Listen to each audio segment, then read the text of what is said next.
This video demonstrates how to update a CCX400 phone currently running software version 1.0.0.0200 or 1.0.1.0054. These instructions do not apply to CCX400 phones running CCX June 2nd, 11 or higher. First, download the CCX400 update file from the HP support site. Rename the file to fv_update.zip. Then transfer it to a FAT32 formatted USB storage device.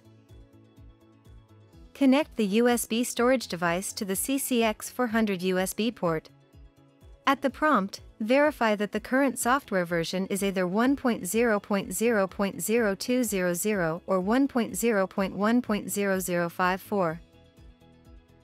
Press Update. The update will complete in approximately 10 minutes. Once complete, press OK. The phone reboots and displays the phone setup wizard.